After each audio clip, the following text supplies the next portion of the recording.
the bee. And we are live, folks. Welcome to the Sit Down Standard, the podcast celebrating all the amazing things you can do while sitting, whether it's watching movies, enjoying television, or playing games. I'm one of your hosts, David Bray. I'm joined, as always, by my cohort, Gerald Bales. Hi. How are you? I'm here, David. You're here? I'm here in the flesh. Get used to it. Yeah. As always, I want to let everybody know, if you are listening to the audio version of this podcast on one of our wonderful services like iTunes, SoundCloud, or Stitcher. Google Play, all those. Google Play. Have you still? I still haven't found it. If No, we're I have actually, an iPhone. That's true. They don't let you. I don't know. Hopefully. I mean, it's Google, right? Exactly. But if you're listening to the audio version, go to YouTube. What are you doing? Half the experience is seeing us live You in the want to flesh. see our faces. YouTube.com/sitdownstandard. We do have some good, we rock some good shirts from week to week. Yeah, exactly. You want to be able to see this fantastic American shirt I'm wearing without watching the YouTube video. Exactly. So we've got some interesting stuff to talk about because this is our 4th of July. If for all of our friends outside the States, this is our MURICA episode. MURICA, yeah. We've got some stuff planned for you throughout the show.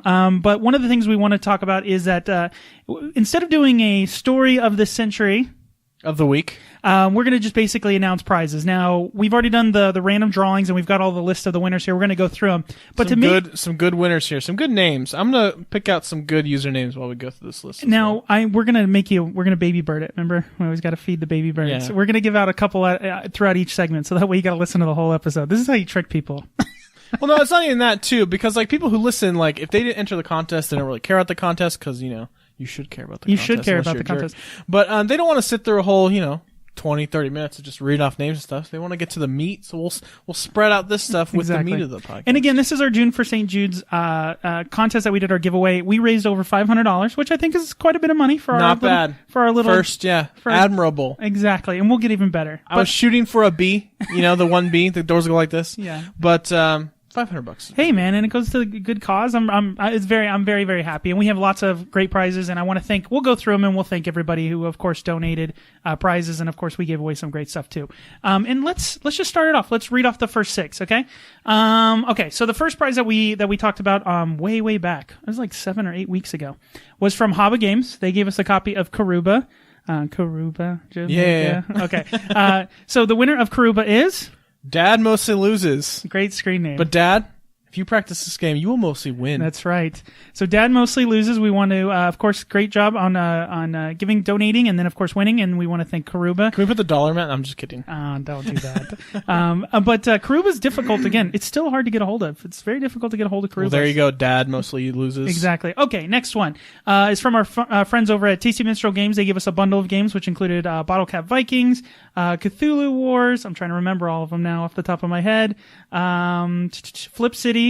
And Bomb Squad Academy. Yeah, that's right. Nice, David. Like a steel trap that's here. That's 2, though. No, that's 4. No, I'm saying that's number 2 of all the things you hopefully have memorized. So we want to thank, go check out all their great games at playtmg.com. The winner of that is... Stop studying, Stuart. Mr. Stewart Study. Stewart Studies. Start playing these games. That's right. That you just won, sir. So TMG bundle goes to Stewart Study. And again, I'll reach out to everybody and get your address, and we'll get everything shipped to you. Don't worry.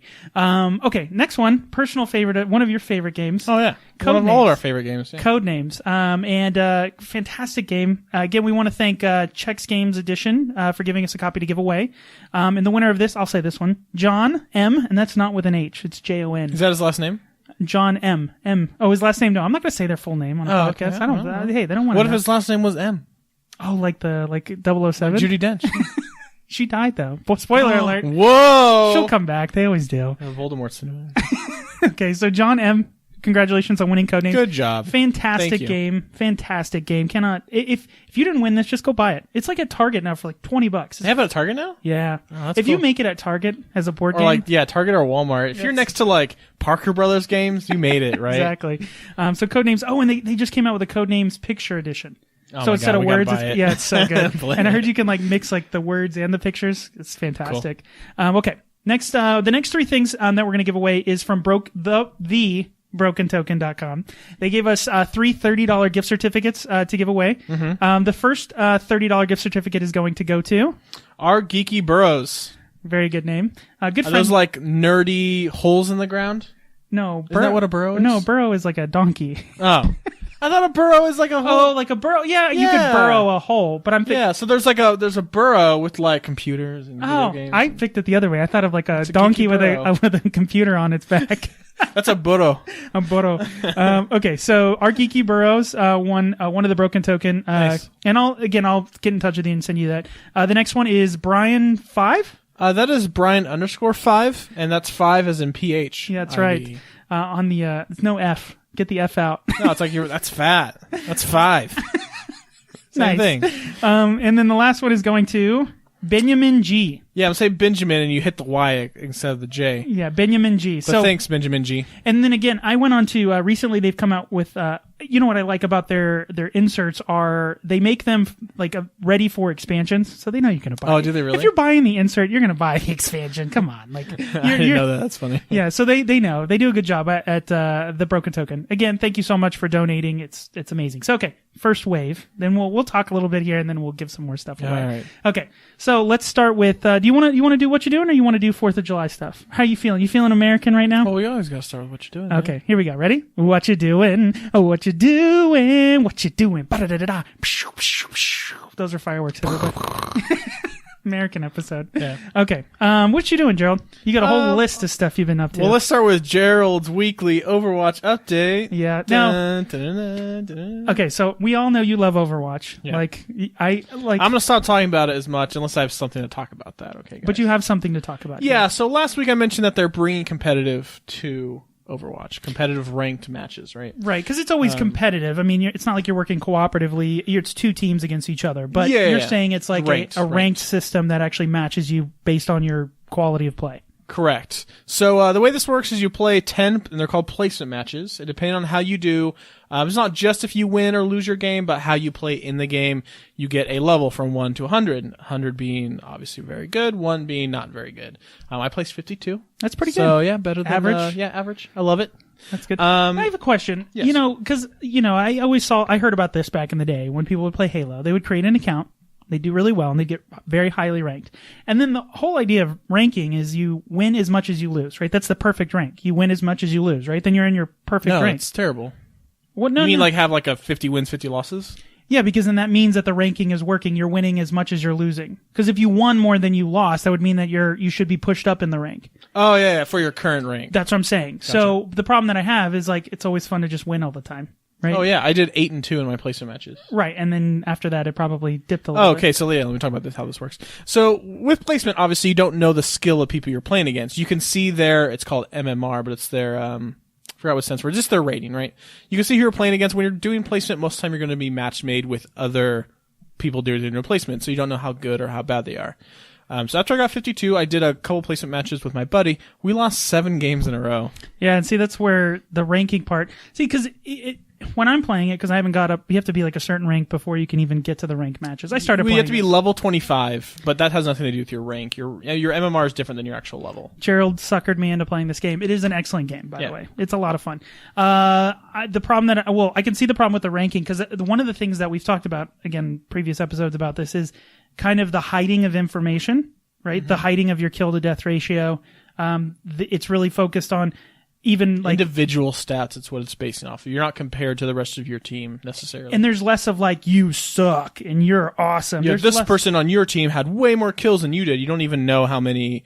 Sometimes represented by a gold, silver, or bronze in your team, because you know you have the most eliminations, but you don't know what the other guy on your team has. And that's perfect, because I've actually seen a more it facilitates more of a friendly atmosphere. Correct. Because it's less like, and you see this with like, especially with the like Halo. Last time I played Halo 5, someone told me to uninstall my game. Granted, I did do bad, but to my, it was my first. But there's games like League of Legends and Dota and stuff like that, where it's literally people are like, "You're ruining the game for us." Yeah. So it's nice to have. People are still in Overwatch, but it's not the community isn't as toxic as it is some of the other. I think it also is just time, right? Because the casual move on, whereas the hardcore stick around. That's true. So that I always enjoy games when they first come out, and then they slowly diminishing returns. But the thing that I was worried about with ranked is when I'm playing it just kind of casually, there's less of a there's these different types of players when you play board games, right? I forget their specific names, like Spike, and like they give Tommy and different things like that. And like when you play a game, what are you focusing on? Like winning? Like is at all so they're cost? named for the style of the way they play. So like Gotcha. winning at all cost, that's like the Munchkin player. Like it doesn't matter what I need to do as long as I need to win. The other kind of play, in my play style, I think I am. I might be wrong, but I think I'm like, I don't mind winning or losing. I mind winning in different ways. Like, oh, does this work? Does that not work? And this game like facilitates that crazy because there's like how many heroes? 21 different heroes, and they all have their own unique abilities and gunplay. Really unique, too. Yeah, and so I can win the game, quote unquote, when I'm playing in so many different variations. And that's fun and refreshing, but at the same time, it's like when you go to Cheesecake Factory and they have like too many things to choose from, and you're like, I don't know what I want. And then you just pick one and you're like, I know I like this, so I'll just stick with that. And I saw myself. So it's kind of a double-edged sword. But well, you want to get good at like 2 or 3 heroes. Because, you know, when you're doing ranked or anything, if you want to like really start playing this game, you can't be the same character every game. If someone else picks them before you, you don't want to be the same character because that creates an imbalance sometimes. Yeah, because some of the characters are good at like being kind of more defensive or offensive. Yeah, exactly. And then some are more like a support character of other characters, and certain combos work well. Mm-hmm. But they're all fun. They all have personality, which is kind of weird. Most single You'll wait for a match, and some 2 characters that are like, they know each other in the canon, I guess you could say. Like, we'll have little conversations with each other. Yeah, I mean, it's little things like that actually make it it's already got super polished because it's Blizzard. Mm-hmm. But I was just going to say the casual part, because of that, it allows me to enjoy it more because it's just like, oh, enjoy having fun in this kind of sandbox character pick. Whereas when I go to competitive, it's all about winning, so it loses some of that for me. And I'm glad competitive is here, because before casual was the only thing. You had casual and then like versus AI, obviously. They have to have that. I mean, it's... No, I know, but before casual, like people would take casual way too seriously. Now it's like, if you want to take the game super serious, you go to competitive. If you want to learn new heroes and kind of dick around and Adult stuff, Swim. then casual. Yeah, there you go. But my biggest thing, get off my lawn, Blizzard, is I don't think the competitive, the way you rank and all that stuff has really been worked out right. My thing is like, if you win a game, if it bounces or gets you the average of the MMR each team. If you win the game and they're over leveled than you, their average, you'll get more experience. Where if they're under, you'll still get experience, but not as much to the next level. That makes sense. That makes sense. Now, when you lose a ton of experience. We lost, like I said, those 5 to 7, or we lost 5 placement matches in a row, and then 2 more after he placed. And I lost 7 games in a row before I rage quit and just turned off the game. But I dropped all the way down to 43 from 52 because you lose 1 game down a whole entire level. See, that's So there is definitely some balance, and this is their first season, and they know there's going to be some tinkering that needs to be done. It's Blizzard. They should have a pretty good idea of how to match make. Yeah, but you don't know because they had the PTR out, like I mentioned last week. But you don't know until it gets in the hands of millions of players how it's going to work out. And I'm sure there'll be some retweaking and stuff they're going to do, but. Those are my frustrations with the game right now, but I have not had this much fun playing a video game in a long time. The last time I had this much fun playing a first-person shooter online was probably Counter-Strike. I would say probably Halo 3 is the last time I had this much fun. Halo. I was talking about PC, because I'm playing it on PC. Oh, okay, yeah. They have it out for all the consoles, right? But it's not cross-platform. Yeah, but you're going to get it on PC. If you're really serious about playing this game, you're going to get it on PC. Well, it's only $40 on the PC if you buy it from the Origins edition, the bare bones edition, whereas the console is all $60. Yep. And I don't know if you get all the extra stuff. You do. First of all, here's a get off my lawn. Like the skins, the tagging, the clothes, they have like taglines that you can buy. It's like, come on, man. Like what? Really? Yeah, but if you're a I see fan a of the bit. game, Do you not I like get it. I see it as like it feels dirty. Like a money grab. Because it's like the South Park episode. Like there's a 10% of the population of gamers that are like collectors, right? They want everything. It doesn't matter what it is.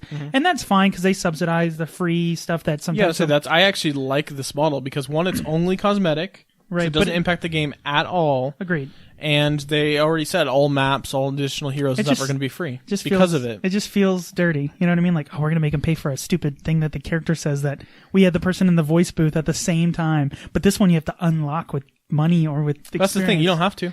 I know. It's just, it's messing with that 10% of the population. It's like, what else can we get these idiots to pay for? You know what I mean? Oh, of course, yeah. That's I'd why rather them go dirty. that route than, pay it for every little piece of DLC they have. Oh, no, I agree. And I'm sure, is there a plan to come out with more heroes? Oh, yeah, more maps. They're already working on more maps. Heroes, I know they're working on more maps and stuff first before heroes, but I'm sure they're going to be working on that stuff. See, I don't play a lot of, like MOBAs and stuff like that where it's, you have a particular, like, okay, you're you're a medic type character, or I played a little bit of Team Fortress 2, which has that, but I'm saying like there's specific, composition of players.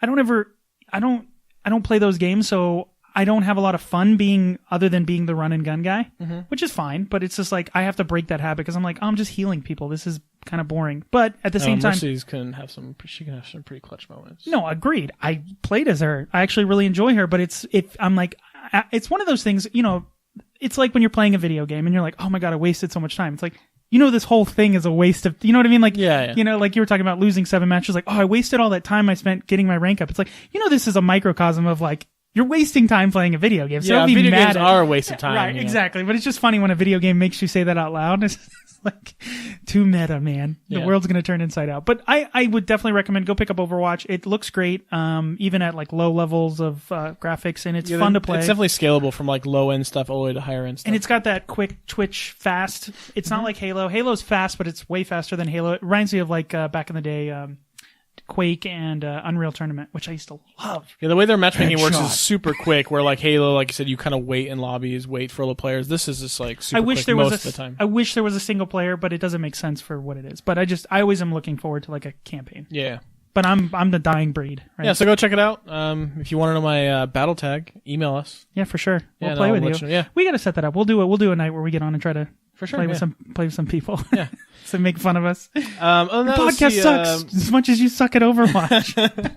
What else did I do? I finished catching up. I know you and Jordan talked about this earlier, but I finally finished Jessica Jones and Daredevil. Okay, so it's been a while. Both of those came out in like February or in January. I know one came out like last year.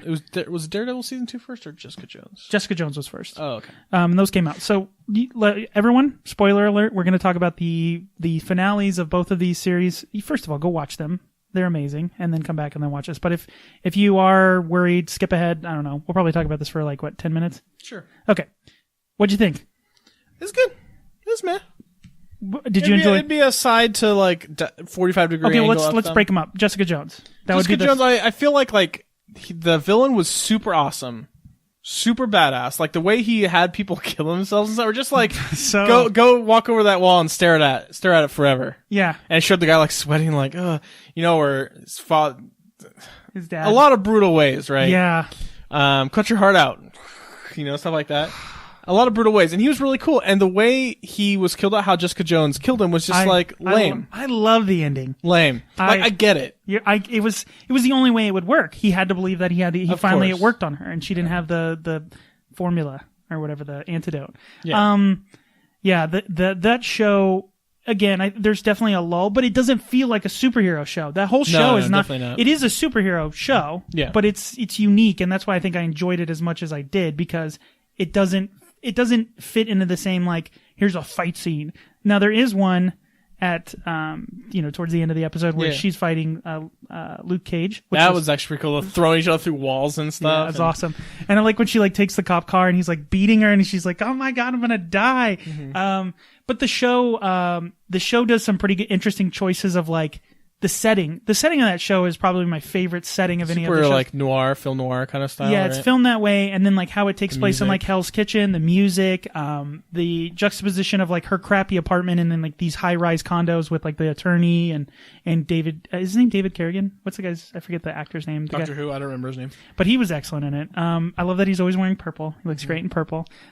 Just a cool bad guy without having to use special effects. Yeah. I think of.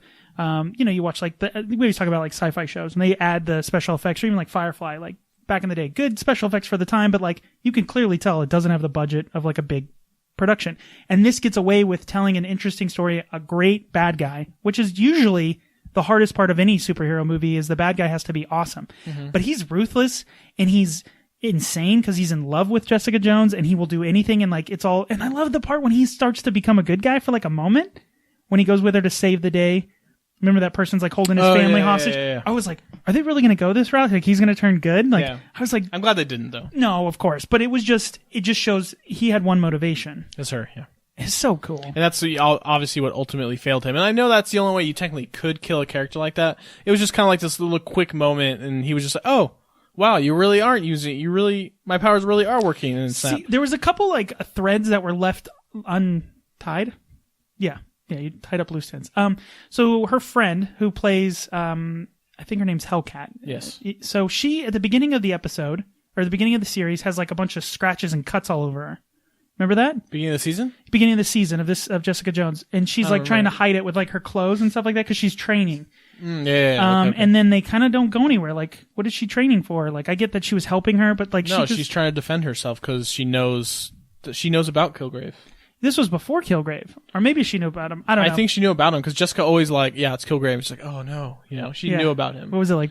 Beach Street or Birch Street? Oh, Yeah. so cool. Her trigger words and stuff like that. And definitely, great. like, we know season 2 is coming. Well, they talked about the box. There was like a box of where she came from. Before she. Where they alluded to like there were experiments done, and I like how it's not really supernatural. There were experiments done to Kilgrave to give him those powers, right? Yeah, that was from super. his dad. Oh, the part with his mom. Yeah. When he made his mom kill herself. Oh my god. But just it's like experiments and the pill with that one guy. Whatever happened to that guy, by the way? What guy? I forgot his name. Samson?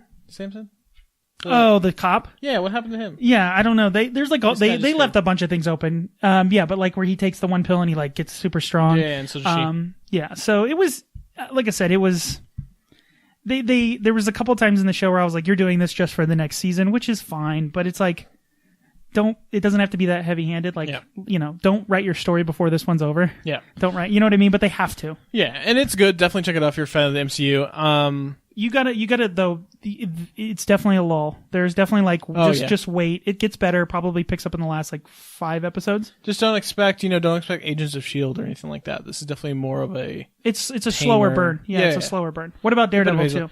Daredevil I thought was excellent. Better than the first season? Good. I don't know, better than the first season. The Punisher stuff was really cool. Like I thought the Punisher stuff was lame. Like the beginning, he was like really cool, right? Yeah. And then his arc went down as Elektra's, went up. Yeah. And I was like, oh, I want to see more of him, but like he completely pays it off at the end. Yeah, he does. Like spraying paint. It's funny because I'm like, they show it's kind of the same thing with Daredevil season 1, right? Like you see him in his costume. Right. Like, when is he gonna get the costume? When is he gonna get the red costume? When is he gonna get the skull on the front? Right. And it wasn't until the very last episode, just like the first season when Daredevil got his costume, spray painting the thing. So I thought that was kind of cool. I liked his storyline where they were trying. See you later, Red. Yeah. So good. Yeah. But he's getting his own show. That guy is the guy from Walking Dead. Walking Dead is just amazing as Punisher. Yeah. I did like Elektra's arc. I like her and Matt. I like how that happened. I like the Hand is again the same problem we always have. It's just a bunch of ninjas, whatever, right? We've talked about that. I don't know. I kind of liked it. And there's a secret ancient war that's been going on, technically behind these two people with Stick leading the cast, right? Or Chast? Yeah. Against the Hand. But the ultimate weapon, I didn't really get that. So like, what was in the sarcophagus at the beginning of the season, or like the very first time we see it? Is anything in there? I think it's just it's creating the ultimate weapon, which is like I think some kind of chemical like bomb. Because remember the little kid that they try to Stick's gonna go kill, and then Daredevil stops him at the last second, and they're called like Black Sun. Black Sky. Black Sky. Like I think it's a chemical weapon. Like the kid's full of some kind of chemical, and as soon as it no. Elektra is Black Sky. Yeah, they're gonna bring her back to life. Right, but no, she is Black Sky. Oh, I didn't pick that up. Yeah. Maybe I wasn't paying attention. You gotta rewatch it. I watched a while ago. Because they put her in the sarcophagus after she's killed. Dead, quote unquote. Yeah. So like, I get that, but what was in there before? I don't know. Yeah, but she's Black Sky. I don't know. I never enjoy the good guy turns bad guy. You know what I mean? I hate that. Like that is it's like, every video game you played back in the day where it's like the last match is you fight yourself. Mirror match. Shadow Link. No way. I hate that. It's like the most like crappiest, like non-thought, like, like you're beating everybody, the two of you. It'd be crazy if you had to fight each other. Yeah. It's just like lame. But a lot of the stuff, like the courtroom stuff, I'm like, they were like, we almost won the case. I'm like, there is no way in hell in like modern where this guy who was murdered and like they know full evidence, 35 people, he can get away with it. It's like, no, there's no way. But it is funny how like, these shows, and there's other shows that are out there that make you root for like, it's like whenever you watch Ocean's 11, right? You're rooting for thieves. That, right? Like we're rooting for people someone who are stealing millions of dollars for really no good reason. Right. And we're just like, go get it. You're the good guy. Like what a jerk that casino owner. Ex-wife, yeah. Right. Exactly. We're here. It's like Punisher. Like, like go kill all these people. And like, you should be let go. Cause you had PSD and like, it wasn't your fault. Your family died in front of you and it was the DA who did it. Exactly. Like he wouldn't be acquitted. He would just be like, That was messed up with the DA. They're in jail with you, buddy. And the payoff with Wilson Fisk. Yeah, that reveal of Fisk coming back, I was like, I screamed when I saw it. I was like, oh, it's him. That was cool. He was like, there's only one kingpin in this prison. I was like, he said it. That's who he is. I can't wait to see him back because Vincent D'Onofrio, like, he's huge. Oh yeah, he's a big guy. He's a big guy normally. Like Edgar, more sugar, water.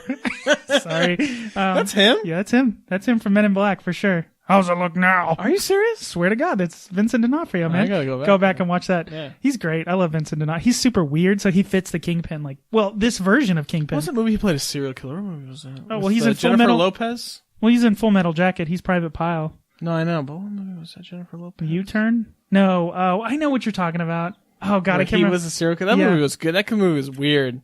It wasn't The Cube. No, it's The Cell. Else. The Cell. Yeah, that was good a movie. The Cell. Whole bunch of weird movies that he's in. But he's a great actor. It's cool to see him in, like, they're casting different people for these characters, and I enjoy that. Like, you see Doctor Strange. Like, they're gonna make a Doctor Strange movie. Are you kidding me? Yeah. Like, what? Like, they have to. No, they don't. Can't be all Iron Man and Captain America movies, dude. No, they could. And we'd all go see them. These actors are going to get old eventually. I told you, they're just going to reboot it. Yeah, but go check it out, Daredevil, Jessica Jones, obviously, if you're MCU, you've already seen these. What else I got? You got one more thing, because I know about it. Oh, yes. We went to go see a movie. Now, movies this summer, a lot of good movies come out these next couple weeks. Probably going to go see almost every week. I'll have a movie to go to. Mm-hmm. And I was like, BFG's come out this week. I'm going to go see that. But then this other movie came out this week wide. Wait, did it come out this week? The Swiss Army Man? That's what we went and saw. Swiss Army Man. Went wide this week, yes. Okay, so it's because I saw previews for it like a while ago. So it was in New York and LA, opened last week. Oh, okay, so this is like its bigger release. Right, but even though it's only 2 theaters. So the movie is called Swiss Army Man. Swiss Army Man, starring Daniel Radcliffe. And Paul Dano. Paul Dano. Who you know from, he's in a bunch of movies, but the one that I always think of is Little Miss Sunshine. He plays the silent young kid who finds out that he's colorblind and can't be a fighter pilot. Yeah. Very, so this movie, if you're... he's in Looper. If you're over with all the movies, all the adaptations, all the sequels, all the reboots... Yeah. That plague the movie industry right now, go see this movie. There is not one movie I can compare this to, other than it being it's a good movie. It's a good movie. It's very unique, would be the very word. Unique. Weird with a capital W, I think. I don't want to spoil anything. No. It's definitely the movie you want to go in knowing as little as possible. I think all you need to know is, because it's like the first 5 minutes. It's a buddy movie. Sort of. It's about a guy who is stranded on an island, and, he's about to kill himself. And basically, stuff happens. Think it has like the closest movie you could compare it to, just because of that description, is Castaway. Yeah. But it's not Castaway. Wilson is a dead body. That's as far as we'll go. Yeah, we'll go there. And then it's one of the soundtrack, the visuals, the cinematography is out of this world. Some of the effects that they do, and they're simple effects, are just perfect. And a lot of them are all practical effects too. There's not a lot of CG used in this movie. And there's something, good movies time music so well with the scene. And there was times in this movie I was just like blown away with how much the music fit the scene that they were in. And it's like the whole movie, because like that's a big part of the movie is music. Right. And that they incorporate that later into the movie, Well, the two directors I don't remember their names. I know they're both first name is Daniel. And they're they're called the Daniels, and they are known for specifically making music videos, right? And very avant-garde music. I don't know any off the top of my head. I looked them up before I went, and I didn't know most. I don't watch music videos anymore. Who the hell? When I first saw that, I was like, "There's directors of music videos." Like, of course there is. Well, I know, but I meant like well known, because like I know MTV still does like the Video Music Awards, but they don't show music videos. I guess Vivo is like the only place you can see. MTV doesn't really have a lot of music there anyway. So. No, I know, but that's always kind of funny to me. But it makes sense because there was no money there, right? Yeah. There were more money in the other stuff. But fantastic acting. Probably some of the most interesting character development of a movie I've seen in a very long time. And it messes. It's also very meta. It messes with certain parts of movies that you think, oh, this is where this is maybe going or not going, and then it doesn't go there or goes there. It's very strange. It's a It's a good movie. It's but like I said, it's worth. You have to go see it because it's one of those. It's like if I try to explain it to somebody, it would be like you can't explain this movie. You can't explain it, and you'd almost ruin it too. Yeah, that's the thing. Go see it. It's enjoyable. Yeah, definitely go see it. It's like I said, it's Alyssa didn't like very it. original. Me and Alyssa, my wife and his wife went, and Alyssa didn't like it. Did Sarah enjoy it? Yeah, she loved it. Really? Alyssa was kind of like meh. She just thought I think it was too weird. Really? Like, and that's the only thing I'm worried about with this kind of movie. It's like almost too weird. Where like the audience is like, what? No, it definitely is, and you have to have an open mind with this movie, right? But like that's what's nice about it. It's almost refreshing to see a good original movie.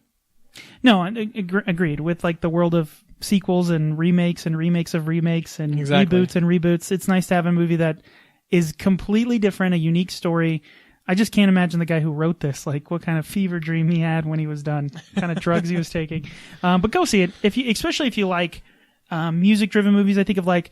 What is that called? 500 Days of Summer. That's another movie that kind of reminds me. Yeah, Just Gonna Love It, I think. Yeah, it has like a music kind of tied into the movie. It's a character of the movie in and of itself. So excellent. Anything else? That's it for me, David. What No, you had to get off my lawn, didn't you? Or you went to a buffet or something? No, it's fine. Oh, we'll talk about that some other time. Yeah, okay. David, what you doing? Okay, couple things. I wanted to, since we talked a little bit about TV shows.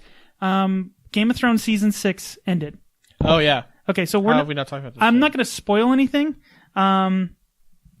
Yeah, I'll get that one on the next one. I'm not going to spoil anything, but I just wanted to get your thoughts on what you thought season 6 was, because there's been some. I should say this. Was like throughout the season, it seemed like some people were a little upset with the show. They've taken a lot of the show is kind of. It used to have this. It was really grounded in like.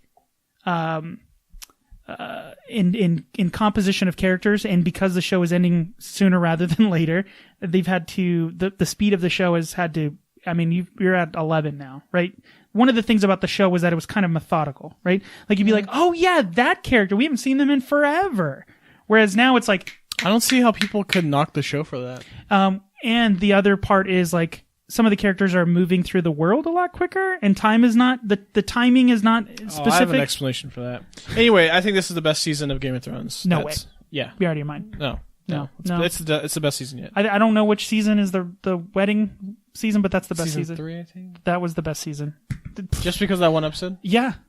No. That one episode doesn't define a whole season. Yeah, it does, because I've never had a moment watching a show like, characters die on the show, and you know that. Like, that's what the show's all about. No, I know it, but I meant I had a feeling like someone I knew died. I had the same feeling this season. I didn't. I know, but that I didn't have the same. Again, characters die all the time. We're not ruining anything. We're not going to say which character died, but I agree, but it wasn't the same feeling because it wasn't as visceral. No, it's really the word. That, the wedding scene is like, holy moly, mother of God. And if you don't know what we're talking about, you know what we're talking about, even if you don't watch the show. No, but I was surprised at things that happened more, and not because like I don't get spoiled. Like I know to avoid the internet around Sunday at 6 p.m. Yeah, you know what I mean? Yeah. I know what to avoid, so I don't get spoiled for any of this stuff. But I was surprised at the story events and stuff more this season. Like, oh no way!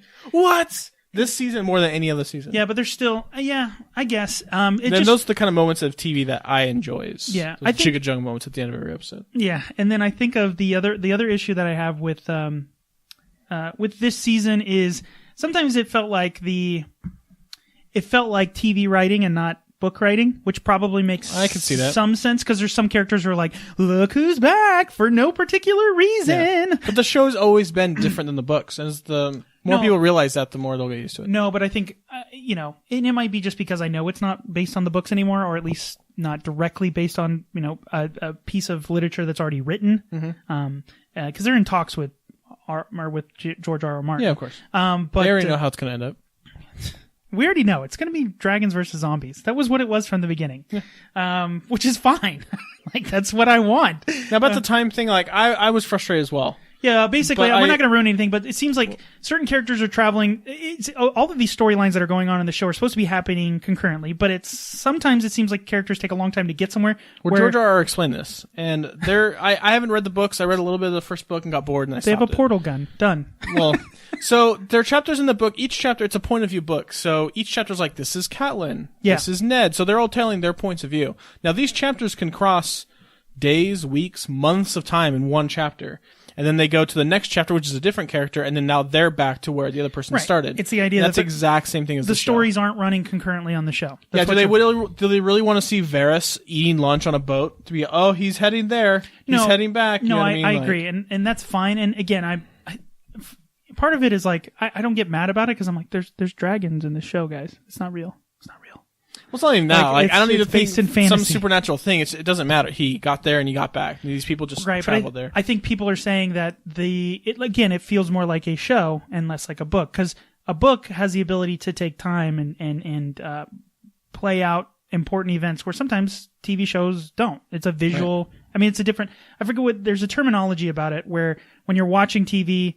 You're not an active participant, whereas in a book you are, because you're having to imagine things in your brain, whereas in a television show you're just enjoying what's hitting your brain. It's not that, too. It's like you're right. It's everything's at 11. There's all meat. There's no potatoes, because they're wrapping this up, so they don't have time to show people traveling on a horse from one place to, like, nobody cares. We want to see these big story points, these people finally meeting up. We want to see developments and these stories that have been taking seasons to develop. Was Hardhome this season? No, that was last season. Last season, episode 8 or 9. Every zombie movie should watch that scene and just recreate that. Yeah, but Game of Thrones is great. Obviously, you're not watching. This season dumb. also went. No, it is a good show. Yeah. We were talking about this because we had dinner tonight with Felicia's parents, and the violence on that show is probably the biggest deterrent for most people, I think. I think, because also the gratuitous nudity. It's like sometimes it's like they've cut down on nudity a lot. Well, it used to be since it got like I know it got some national attention. Like, do we really need to start showing this? Well, it's like, oh, this isn't a brothel scene for no reason. Like, it doesn't provide any kind of exposition. And like, I get it. It's HBO. Like, hey, we know you're paying $14.99 a month. There you go, guys. Yeah, and I know they've definitely cut down that on a lot, where it's like gratuitous. Right. It reminds me of like how Playboy now is like, well, for a period of time was known for like how good their writers are. It's like, what? Yeah. So, but the show is also, the special effects have gone through the roof. I mean, like, you go back and you watch season 1 and you're like, ooh, you know what I mean? Now they have like, now they know how much money they can get per episode and squeeze every dollar out of that budget. Yeah. So I know, watching the show, I know one thing that's got to be worrying HBO is like, what's next? Like, cause they're probably at a peak of like viewership and subscriptions. Yeah. They have to be, right? This is probably the biggest show they've ever had. Probably, yeah. Bigger than probably Sopranos or anything like that. Yeah. But another show. It's like, it's one of those shows that, and I was having a conversation with Sarah, like, I don't know how producers or these TV show creators do this, but like, it's not like, oh, I like fantasy, I like dragons, someone watch shows. It's like, no, it's pop culture. Right. Like, Walking Dead is another good example. Like, right. If you don't watch it, you don't know anything, because it's just pop culture and it's everywhere. There's not a lot of shows that are like that.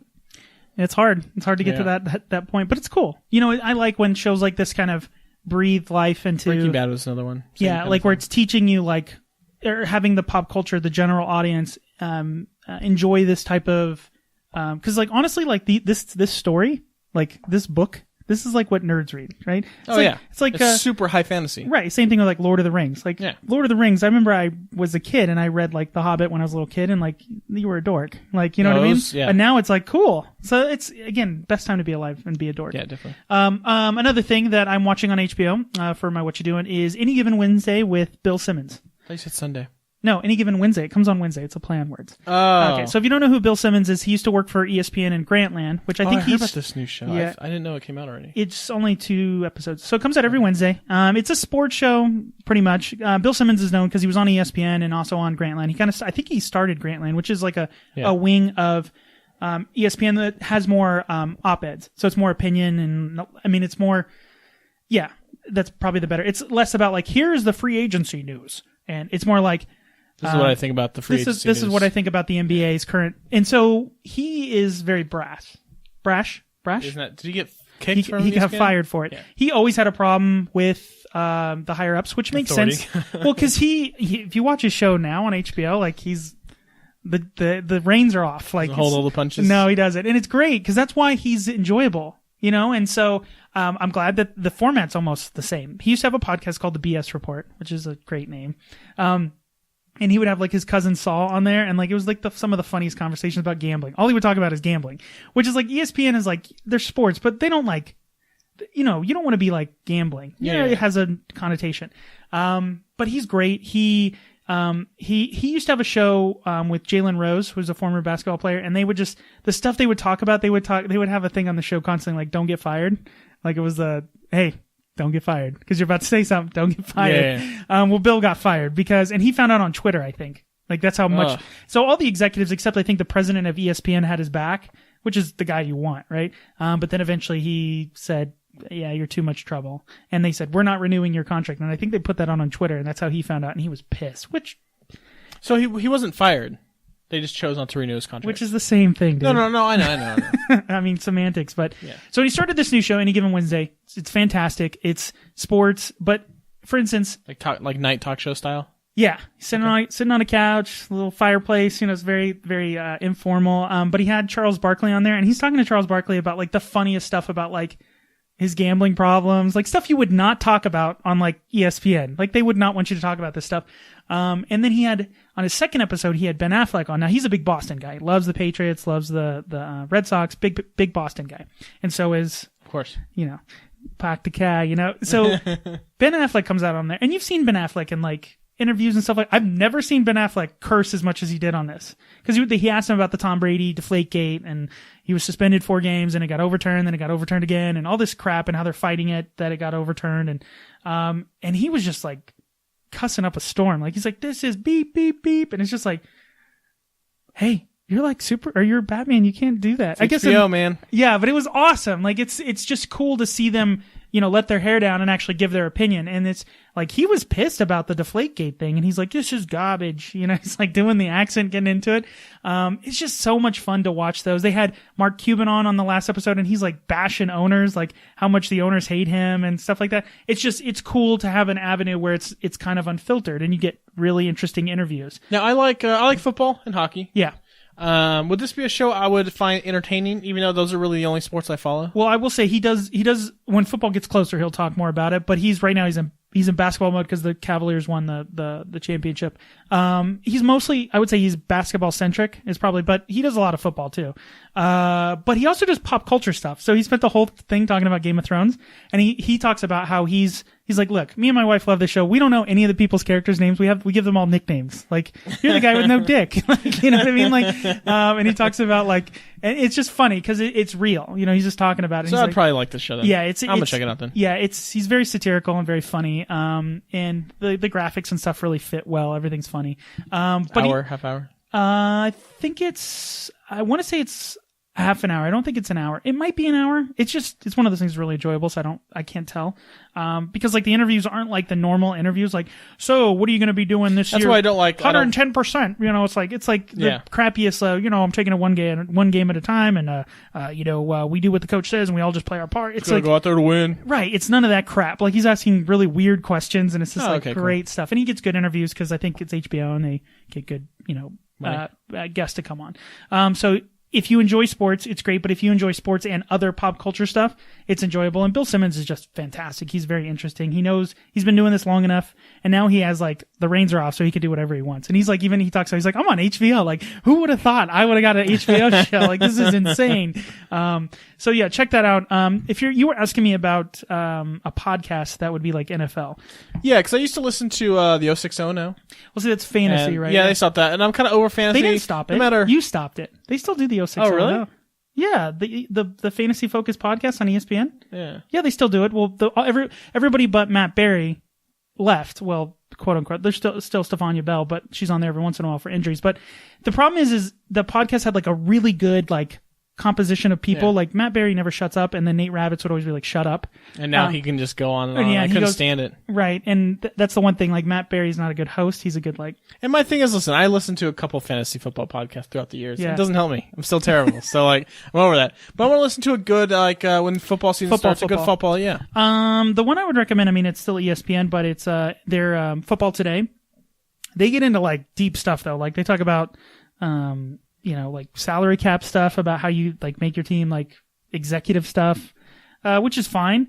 If you want to watch something more like general, as long as you listen to it, because when football comes around, all the other sports don't get talked about. You know that, right? Yeah, that's fine. Like, I like the morning shows, like Mike and Mike in the morning. Do you ever watch that? Mm-mm. Mike Greenberg and Mike Golick? Nope. That's a great one. They're funny. They've been doing it a long time. They've been together forever, so it's good banter, you know. Yeah. But I mostly stick to ESPN just because I don't know. There's probably a ton of like Yahoo has everyone has a football podcast. We should start one. Jeez. Yeah, I would say Football Today. Check that out. See if you like it. Last thing on my what you doing was another. You talked about Overwatch, so I'll talk about another game I've been playing. The Witness. Who's it made by? What's the guy's name? I don't know. I forgot his name. Joe. I want to say Blow. It's definitely not Joe Blow. Jonathan Blow. Okay. Jonathan Blow. So it is Joe Blow or John Blow. John Blow. Holy crap. This game has like got its claws in me. It's one of those games where I told you it was like super frustrating because it's a puzzle game. But then I get to a point where I'm like, I have this part in my brain that's like, you told me like, just move on. If you don't get the puzzle after a certain amount of time, like just move on. I don't have that. You have to. No, I'm like, no, we're going to brute force this. Like we're going to figure it out. You have to because you're not supposed to brute force things. I just do. Or you're going to get to the point where you're looking at stuff online. No, see, the thing I can usually figure out, sometimes what the game does is it's like, I figure out the solution, but it's the path to get to that solution. Because it's all line puzzles, so you're drawing like figures with lines. You like can't shapes. say that. What do you mean? I figure out the solution, right, but not the solution. Well, the part of it is like you have to get from A to B, like think of like a maze, like a hedge maze. You have to get from the start to the end, but within that hedge maze, you have to draw stuff. And I can draw stuff, right? And I can get the shape that I need to make within the puzzle, but then I can't get I'm tracing back, so I can't get to the exit point correctly. Yeah, that's which I get what you haven't done the solution yet. Shut up. You know what I mean. I understand. It's just part of it's like two parts. It's like having to understand what the puzzle should look like at the end and then how to make it through the puzzle and get to the end. The only thing that tore me away from that game, because I played it like consistently when it came out, was when Fallout 4 came out. I could see that. So that's why I haven't played back. I haven't gone back into it. I should though. It's definitely a good. It's almost like Zen-like playing that game. It is. And then it's like tension. Like it's like squeezing your fist. And then the reason why the game is so great is when you finally figure out the puzzle, you're like, I am so effing smart, man. I am like the smart. No one else got this. Really? I feel the opposite way. I feel like I've been working on this puzzle for an hour. I'll go back. I'll come back, fresh eyes, solve it. I'm like, I'm an idiot. Oh, see, no, I don't get that. Because like, Portal had a couple moments in that where like it seems so impossible, and then it finally clicks. Mm-hmm. But this game teaches you a language. Like it's almost teaching you a language that it's not holding your hand. It would be the equivalent of learning a language by like having a textbook of that language, and the whole textbook is in that language. And you're slowly learning it on your own, which is so satisfying.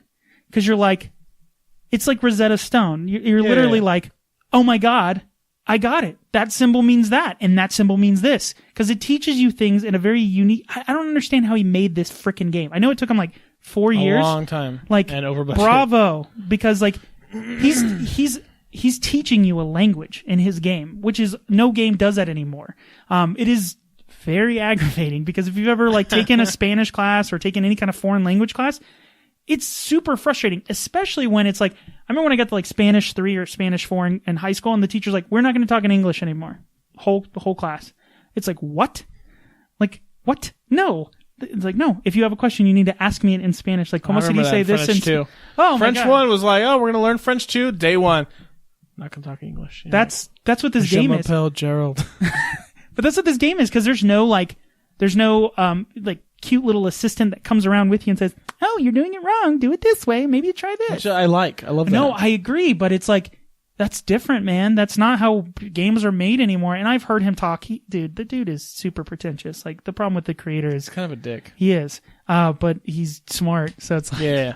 Good on you. Apparently there's things in this game where like the tree, if you like look at it a certain way, it'll like show you a face of like a young person, then you move around it and it'll be the same tree, but the opposite perspective will be like an old person.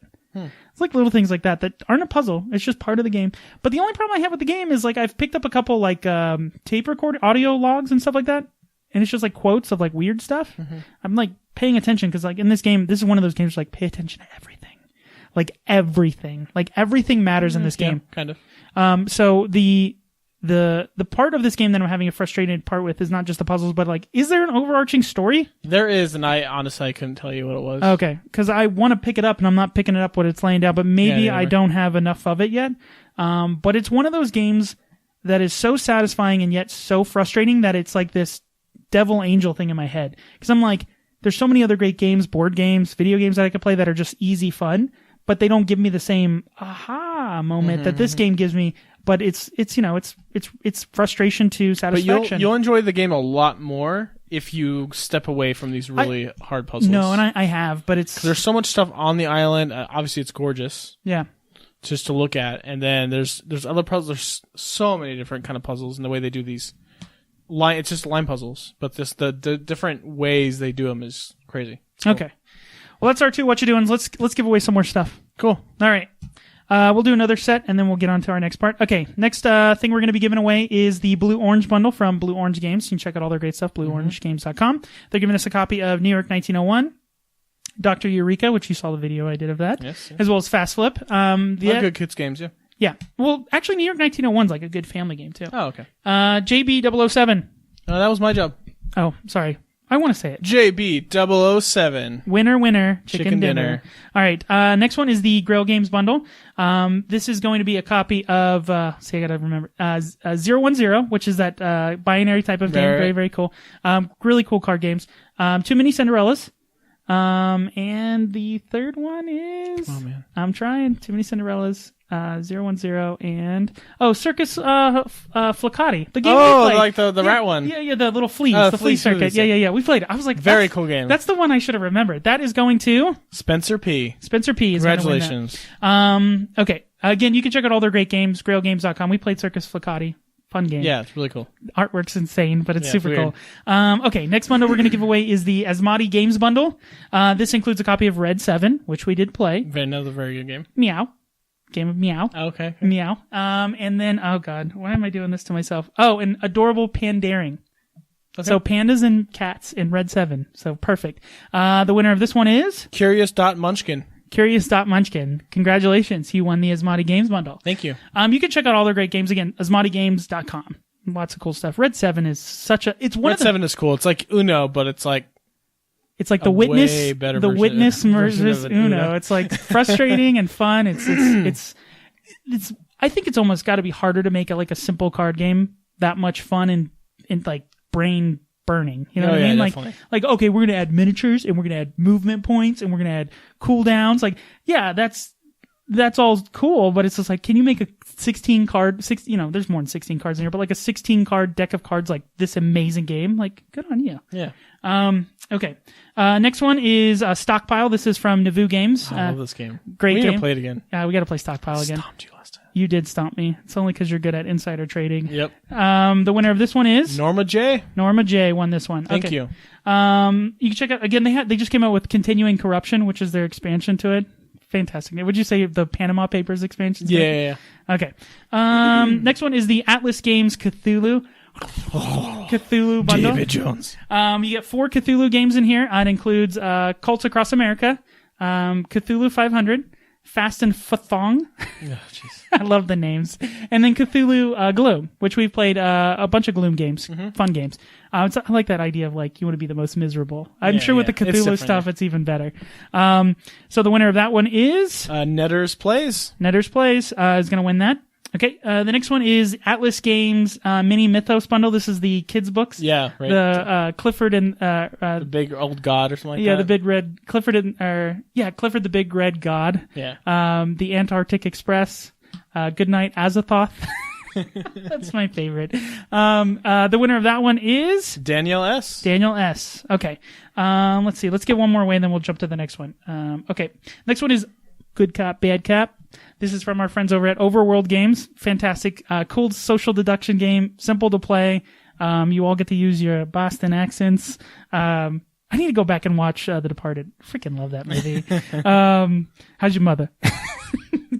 Good Cop, Bad Cop. So you're going to win a copy of that. That is Alexa C. Alexa C. You want a copy of Good Cop, Bad Cop. Again, we'll get in touch with everybody. Get your guys' addresses. We'll get all this stuff mailed to you. All right, let's move on to let's do our standard review of the week. Standard review, right? Okay. We both, again, standard reviews are now going to be things. It could be a game, it could be a movie, it could be a TV show that both of us have had a chance to play or experience, and then we're going to give you our honest and unfiltered opinion. Real talk. I'm kind of filtered. Well, through a microphone. Let me dropping F-bombs. Okay, sure. This week we are taking a look at Playdead's 4-year opus of a video game called Inside. Inside, all caps. Yeah, for some in reason. red. Yeah. This is the guy who did Limbo a few years back. Yeah. On the Xbox 360. Kind of headlined the Summer of Arcade that year. Such a good game. Very good game. Limbo is probably one of my favorite platformers of all time. Because it's barely a platformer, but okay. How is it not a platformer? Well, yeah, you jump, but like it's more of a puzzle game. It's a puzzle platformer. All right. You're jumping. Your time jumping matters. No, I know. Okay, so this game is almost like a sequel or a spiritual successor. No, would be. The aesthetic of the game is very similar, but that's pretty much it. I think the mechanics are similar, and the motif of what you're doing in the game are similar. I don't want to spoil anything, which is. This game is rich in story. Yeah, this is one of those games where like the less you know about it, the better. So just pay the $20, download the game. It's on Xbox One right now. I believe it comes out to Steam this week or next week. Mm-hmm. I don't know if it's coming to PlayStation Store, but I think Limbo eventually did. Limbo was one of those games that came out like the free downloads. Summer of Arcade. Well, no, I'm talking about much later. To like the free games that they give away with like the PlayStation Plus and stuff like that. So a lot of people did play it, which is great advertising for this game because I think whenever this game is talked about, people go, "Oh, they're from the people who made Limbo," because it has a very similar aesthetic. Limbo was Games for Gold for 360 was free like a few weeks ago, right? So, and that's why I like the Games for Gold. It's kind of a good marketing tool for these, and you get a free game. So yeah, for sure, awesome. So you're in this game. It's a puzzle platformer. I'm still going to use the word platformer. Right, you're taking it. It kind of drops you, just like in Limbo, kind of drops you in this story. In this game, no directions, no words, kind of like The Witness. Yeah, doesn't tell you what to do. Yeah, and there's no talking, there's no Just dialogue, but you clearly get an idea that you're kind of this kid who's kind of running from this, I would say government. I know it doesn't say government, but this group of people. Yeah. You're on the run. The aesthetics of this game are amazing. If you thought Limbo was amazing, they add color in this. Limbo was just black, white, grays, but they add color in just the right ways, and just the aesthetic of it. Just think of like Limbo, but 100% better. And they've learned a couple things that they've learned in this game over I think Limbo was there's more. I know this sounds stupid for a sequel, but there's more. Like there's more different areas than like the standard. Like I'm not saying like Ice World, Water World, but there kind of is. Like in this game, like they add the different worlds that they usually add in like later games. But this game. Remember I always talk about I'm not a big Mario fan anymore. I don't really enjoy platformers, to be honest. But then I see a game like this, and I'm like, I do like platforming. As long as it's tied into something story-driven that matters, and that's interesting, and it's puzzly. It actually pushes you. Because there was a couple times in this game where I was like, I don't know what to do. I had to ask you for help on one part. Yeah, and like that part took me forever because I was doing the same thing. And I was doing it forever. I had to step away. I didn't want to like look on the internet or anything because I didn't want to get spoiled. But I had to ask you. Yeah. So so now that we've talked about the game, let's do our review. So thumbs out. Thumbs up, great game. Thumbs aside, good game. Thumbs down, bad game. 1, 2, 3. Easy. Both thumbs 10 out of 10. 2 out of 2. Let's stand a review. 2 thumbs up from us. So I think this game is fantastic because of a couple things. It's brevity, which I actually applaud. A lot of sequels kind of become bloated. Look at every movie sequel that's out there. Sequel. It kind of is. No, it's not. It's almost the same mechanics, and it's their next game. Yeah, but it's okay. That would be like Metal Gear Solid. Well, I guess it's called Metal Gear Solid 2. Well, it's weird because like Metal Gear Solid is different. Like Metal Gear Solid 3 has the same characters, but it's different from Metal Gear Solid 2 and 1. It's actually a prequel, but it's not. It's a different. Storyline. Yeah, but I could say that this is in the same universe. This is not a sequel, guys. I don't know. I think it's a spiritual successor. Well, yeah, definitely. Right, but I'm saying it could have been easier for them to, if they were going to make a game that felt similar in theme and in game mechanics, to just put more stuff in it, like just garbage, and just make it bigger and more bombastic. But they don't. They still rely on clever puzzles that aren't brain burning, but they are difficult at times. Yeah, they make you scratch your head. Yeah. There's timing that's important. They do a great job in this game of making you like get to where you need to get by like a half of an inch. Like, you know what I mean? Like something happens, you need to react. They know you're going to take a second to react to what's going on and then run to wherever you need to run to and jump or do something to get away from what you're trying to get away from. And like you get away with, it's like a movie, that climactic scene. Make that last leap, last swim, They did that probably at least 10 times in this game. I was like, oh my God, oh my God, oh my God. Yeah, same and here. I audibly like screamed out loud, like, oh God.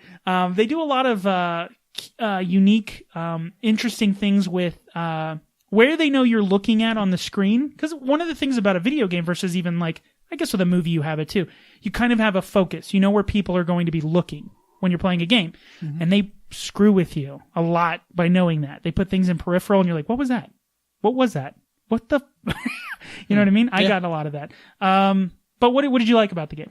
I like the aesthetic of it, but I liked Limbo. It's definitely unique. Which again, kind of like Swiss Army Man, it's refreshing. It's not just another FPS or whatever. So it's definitely different. The puzzles were good. I don't know why I wish they were more difficult, but because I got stuck on like as soon as you told me, I was like, oh, damn. Right. Well, that's always a sign of a good puzzle is like when it's difficult until you're told the solution, and then it's like, oh, that makes sense. Yeah, and I feel like at the end I'm like, man, I wish it was longer, but it's like 3.5, 4 hours.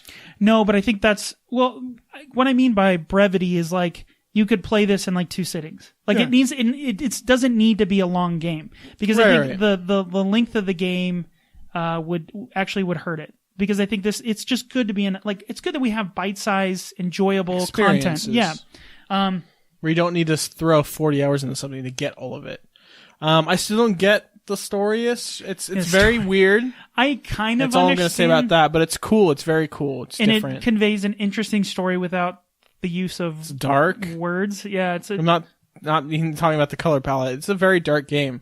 If you played Limbo before, you've probably gotten hit in the head with the spider multiple times. Oh man, I remember the first time I got killed in Limbo, I was just like, oh wow, like they're gonna rip apart a kid because it's a little kid. Yeah, and there are definitely scenes in like those, where you die and stuff. You're like, oh Jesus Christ, like it's brutal. Yeah. But yeah, it's a very dark in tone game as well. But it's good. It's unique. It's only $20 on the store. Do you think it's worth? Do you think it's worth $20? I think it's worth $20. I think it's well worth $20. The experience I got out of it was more than I can get out of other games. There's still like hidden things. Like I don't know if you know this, but like there are hidden things that give you abilities in the game. I didn't know about that. Like the first one you get makes it so you can you don't take as much damage falling. Like you can fall. Oh, I didn't know that. Yeah, I didn't know that. Yeah, I found like 3 of them. That's cool. Like it's in the game, just like The Witness I was talking about earlier. It's nice to see games kind of not holding everybody's hand. Mm-hmm. Like, hey, I'm going to put this cool stuff in here, and you're not going to even know about it. Yep. But the lighting, the shading, the sound again in this game is super quiet but it only makes loudness even more.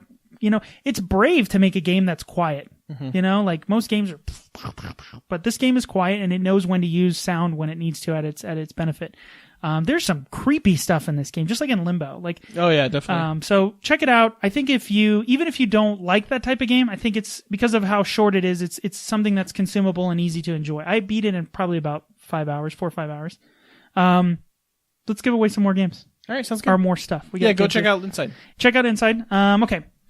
Speaking of video games, we've got a board game to give away, a bundle that's similar to some of our favorite 8-bit games. That's the Boss Monster bundle. Oh, yeah. From Brotherwise Games. You can actually pick up their Steam version, the PC version of this game right now on the Steam Summer Sale. Oh, cool. I think you'll only have till tomorrow when this comes out. Because the Steam Sale ends July 4th, right? Yeah, midnight. Okay.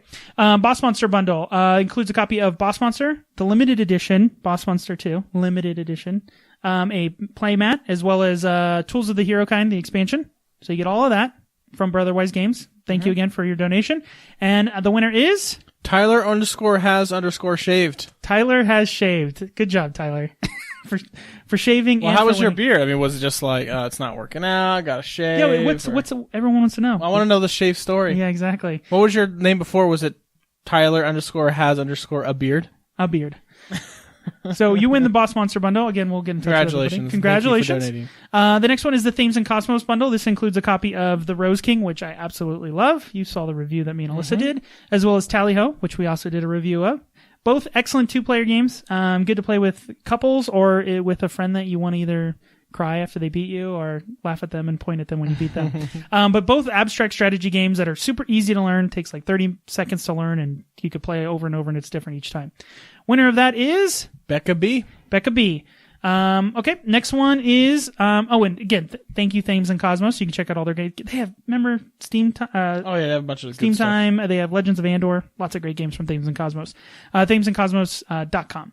Next one is from our friends over at USopoly, usopoly.com. You can check out all their great stuff. They make all of the Monopoly games and a bunch of different party games. One that they gave us to give away is a copy of Telestrations. This is their 4 to 6 player pack. You've played Telestrations. That's the telephone drawing game. Oh yeah, really good game. Fun game. You know what's funny? I was watching I was listening to a podcast and they were talking about Telestrations. They never keep score either. I thought we were really? like one of the few people that like, it's one of those games where it's just a fun party game. Like you can keep score, but it's more just about like the activity. Yeah. It's so much fun. Basically in the game you take a word, you draw a picture, then you pass that picture on to the next person. They try to guess. Telephone, but you try to guess what you drew. You write picture the word. telephone. Yeah, it's super cool. So a copy of Telestrations. The winner is Mike B. Mike B.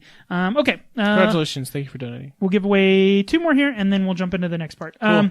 We actually have Ultra Pro, which we were so excited that Ultra Pro gave us. Yeah, it's freaking Ultra Pro. Like, these are sleeves back in the day in high school. It's exactly. Dark Side of Oz, their collection of that. We actually broke them into 2 bundles because they give us so much stuff. You're going to get a playmat. Each person's going to get a playmat. There's some deck boxes, deck vaults, which is pretty cool. You can keep like your 20-sided die. D20. Your D20 in there with your cards. Protect your cards. As well as they have sleeves. So you're going to get, I think it's 200 card sleeves. So you can actually... Plenty for any game. Really, any game. Go get your new Magic deck, bro. The winners of both of those bundle 1 will be Ryan B. And the second one is Lisa H. Congratulations, guys. So congratulations again. Thank you, Ultra Pro. You can check out all their great ways to protect all of your cards at ultrapro.com. They have lots of cool stuff. I was like, man, long way since when I bought their stuff. It was like the sleeves. Remember you put them in the 3-ring binder with the nine cards? That's all I had back in the day. Now they got some really interesting, cool stuff. All right, so let's talk about something else. We have this segment we're going to start doing. You want to do that now? Yeah. Okay, let's do 4th of July stuff. Since it is our America episode. We got to talk a little bit about 4th of July. I wanted to get, do you celebrate 4th of July? How long have you lived here in Vegas? A couple years. But before that, July. And you were in California, right? Yeah. Because Vegas, you can light fireworks here, but I mean, it's dry here. So if you put anything in the air that's on fire, it's probably going to catch a house or... That is a lie, David. No, it's probably So Vegas is one of those places where you're really close proximity to Indian reservations, Moapa, or I think Prim even has one. Pahrump is where we used to go. Yeah, illegal fireworks. They're everywhere. Well, we call them illegal fireworks because you can't... Pretty much all the stuff you can shoot off here is like snakes. I remember the stupid... Everyone knows what safe and sanes are. Yeah. Yeah, and like sparklers. Yeah, there's some stuff. No, you can get fountains and all that stuff. What are you talking about? Yeah, but you can't really get anything that goes up in the sky. Of course, yeah. Any safe and sane firework you can light here. Yeah, but I don't know what safe and sane means. They're all... You've never gone to a fireworks booth? They're all fountains. No, I know it's all fountains, and then the stuff that spins on the ground and the stuff that whistles. Whee! Yeah, Piccolo Pete's. But here in Vegas, because we're in such proximity for illegal fireworks, obviously a lot of people get illegal fireworks. Yeah. And a lot of people light them off. And police don't really care. There's disagree. So many, so there's only so much you can do. I disagree. All the years I've come to Vegas, when I lived here before, for 5 years, my aunt or family would always have a family party. Yeah, and then illegal fireworks every time.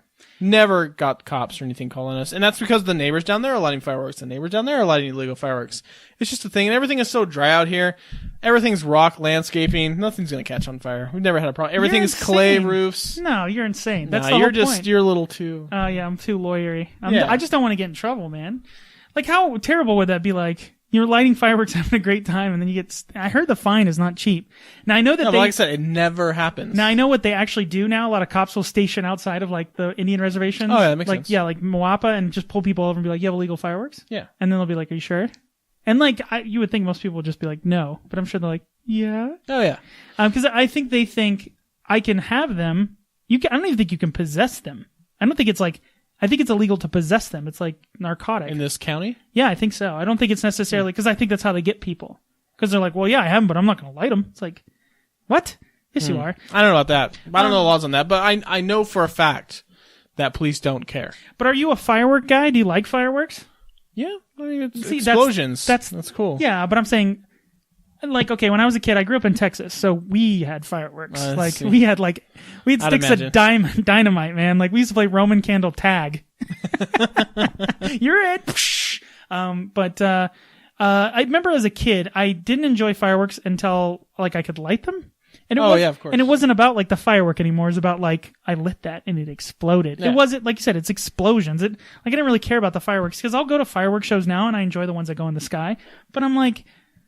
it's so much trash you have to pick up. No one ever talks about that. Because when you're a kid, guess who has to clean up all the fireworks when they're done? Me. You didn't have a system when you were a kid? What do you mean? You had a big 30-gallon trash can, fit some water in it.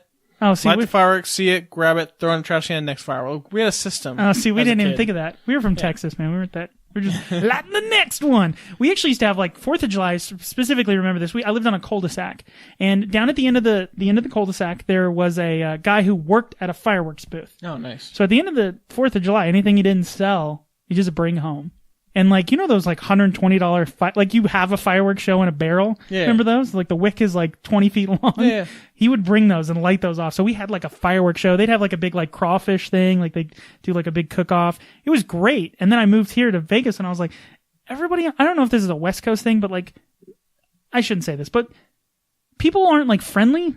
Like in Texas, it was like everyone knew everyone on the street. And here it's just like people drive into their house, shut their garage, and it's like, don't talk to me. What's wrong with that? No, there's nothing wrong with it. It was just weird when I came here because I was like, where's the block party? And they're like, the HOA doesn't allow it.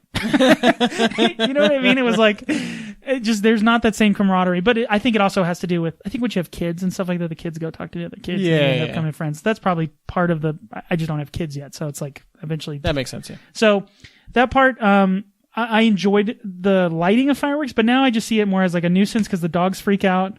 Yeah, I can't do fireworks anymore because of Vladimir. He's our pug, if you don't know. But he'll try to grab the fire, like the little fountains. He'll try to grab at it, and he's burned himself a couple times. Not bad, just enough to like singe his hair and stuff. But he's a pug. He's stupid. I assume he doesn't learn. I think he's trying to save your life. He's like, I put out the fire, guys. It's like a grenade, and you guys just keep lighting. He's like, why are you doing this? Before it used to be funny because he would just circle it, barking, screaming. It was fine until he started biting it and burning himself. Then it's just like, it's. Now it's just more of a hassle because I got to get an ice pack and all that kind of stuff. Just... And I think like fireworks are, from what I recall, they're not like cheap. They're pretty expensive. No, not really. Yeah, they have decent ones. Yeah, they can get up there. But yeah, are you a hot dog or a hamburger guy? Do you do which one do you prefer? I'd probably do a dog. You see, I'm the same. They're like, easier. You know what the problem is with hamburgers, like off the grill? I know Jordan's like a big like proponent of like, I like the way a hamburger tastes when I cook it. Like, either you got to do two things. You either got to. I used to do this back in the day. I used to get like a full. God, what was it called? A brisket, like a huge brisket. I used to go to like the freaking butcher, get a huge brisket and have them grind the brisket and make burgers out of brisket. It's like a perfect amount of fat to meat ratio. But now there's like this big push to like have everything low fat.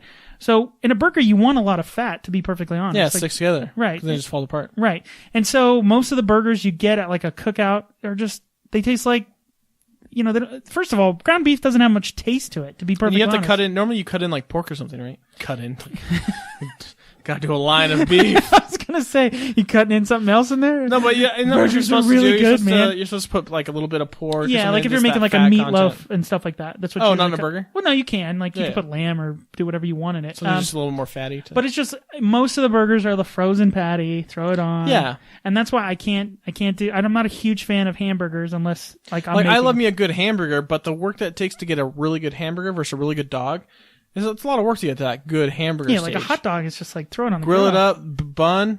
Done. Yeah, mustard, ketchup, done. See, are you a relish guy or no? I like relish, but I'm not going to go out of my way to get relish. Are you a sauerkraut guy? Are you that guy? I do like sauerkraut on a Polish sausage, but I don't have that very often. It's a treat. I hate sauerkraut. It's I'm more of a... worst thing ever. But like, maybe I'll get some... Can you still... Are the stores open tomorrow? What? Tomorrow? Yeah, they're open. I'll get some brats and grill them up. I like bratwurst. Yeah, bratwurst are better. Any brats. kind of brats.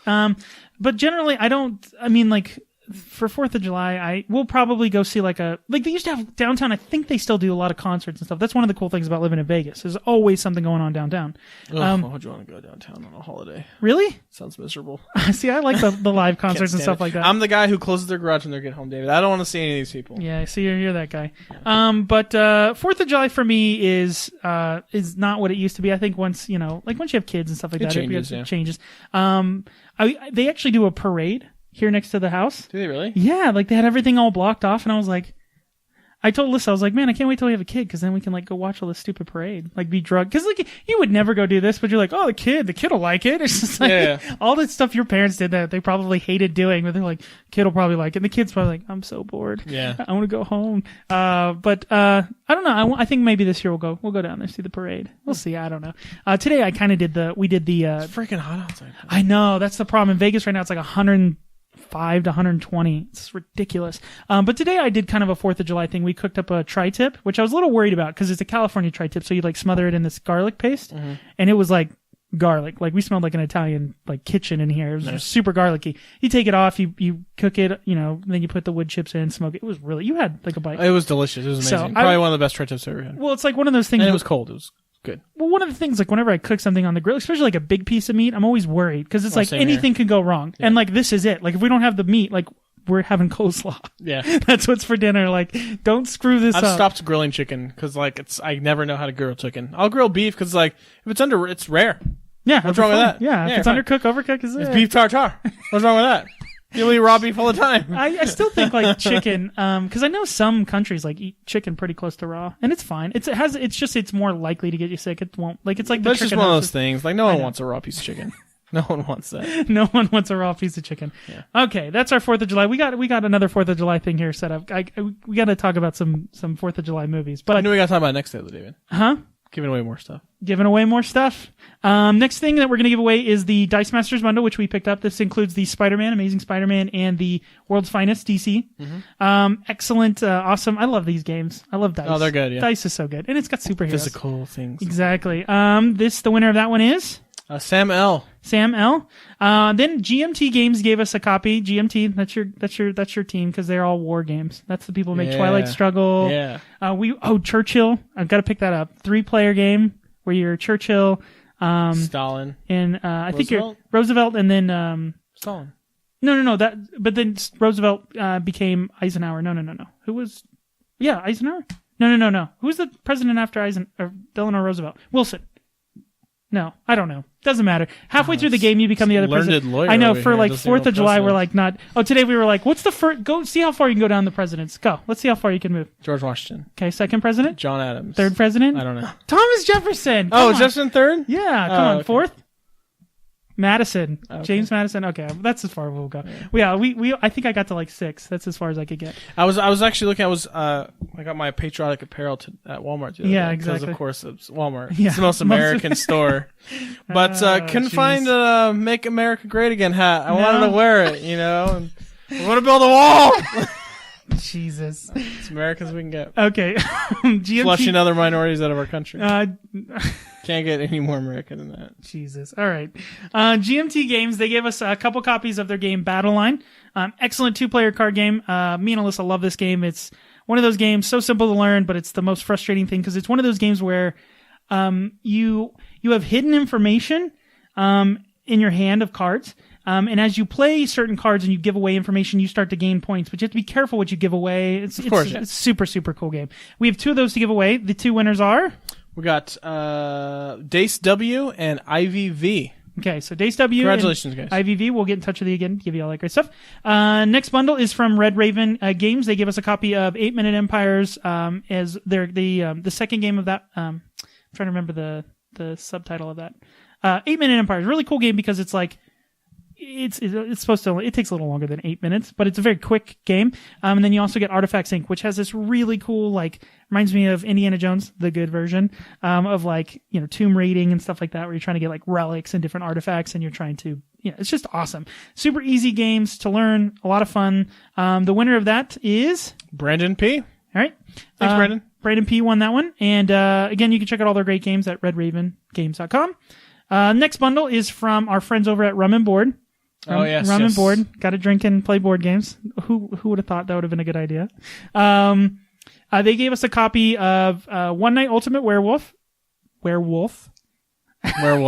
Daybreak Expansion, and Ultimate Vampire. Perfect. Which you can combine all of them and make the ultimate crazy Twilight mess. Yeah.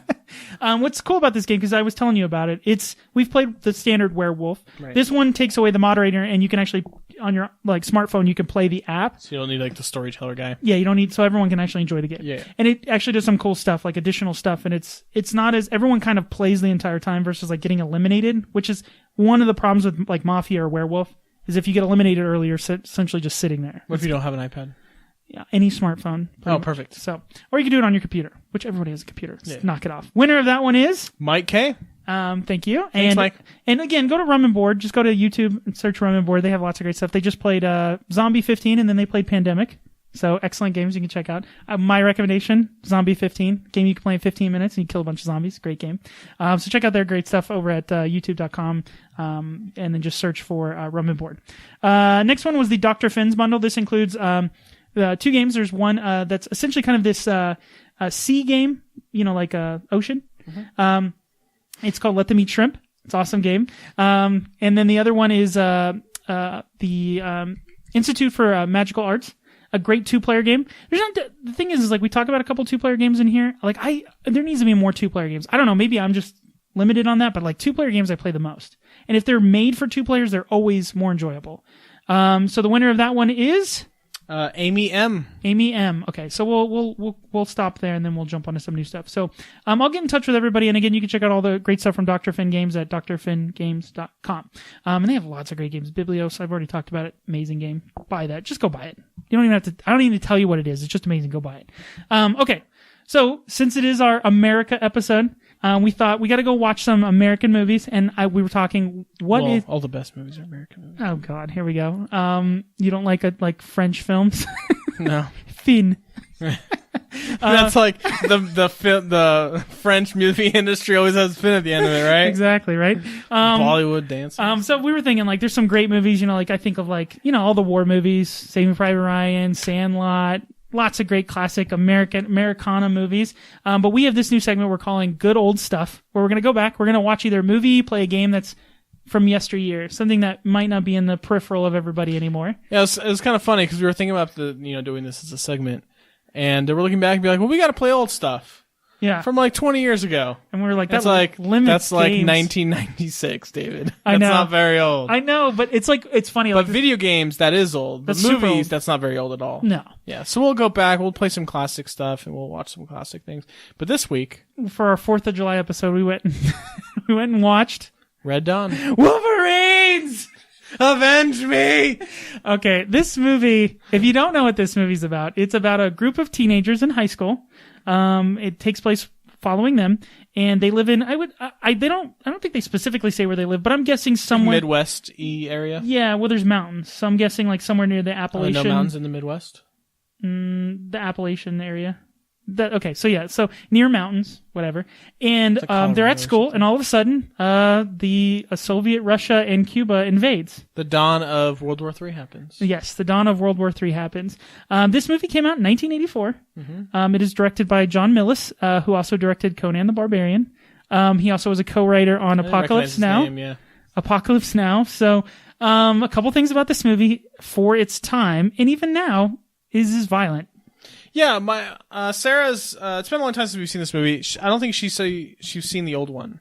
They did a remake of this not so long ago with Chris Hemsworth and that. Yeah, it was like 2012 when it came out. Who played, yeah, it wasn't good. Yeah, the new one's not very good. The classic is the way to go. But this is not a kids movie, even though it's a bunch of kids. I think it's marketed. It was marketed as like a kids movie. Was it really? Not marketed, but it was like the cool. Like if you were a cool kid, you got to watch this movie. No. It's 1984, so they probably wanted as many people to watch this movie as possible. Well, it starred a bunch of the people. So in the 80s, there was this group of kids called the Brat Pack. It was like this is a real thing. No, this is a real thing. Okay. Did you ever see the movie The Outsiders? No, I don't think so. Okay, everyone's in that. Like Tom Cruise, Matt Dillon, a bunch of people in this movie. Charlie Sheen was part of that crew. You had, I can't remember the kid's name, but he's in this movie as well too. He's one of the other kids in this movie. They were all kind of this up and coming group of teeners, in making movies. And so they called them the Brat Pack. And they all started, Patrick Swayze, they all came out and most of them became pretty big stars. But this movie had a bunch of those characters after that movie. So it was definitely marketed towards like, hey kids, if your parents don't understand, go see this movie. But I think this is a movie where like that time set was like, this could happen kind of thing. So it's like, no, go see this movie. Yeah, I think, there's definitely right?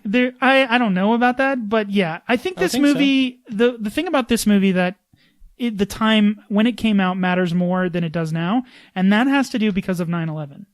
I know I'm getting deep here, but like, we had, during like, almost forever, since like 9/11, we've never really been like, I should say, since like World War II, we had Pearl Harbor. Since like Pearl Harbor to 9/11, we were not like attacked on like American soil, like in a big, bombastic way. Because we're invincible.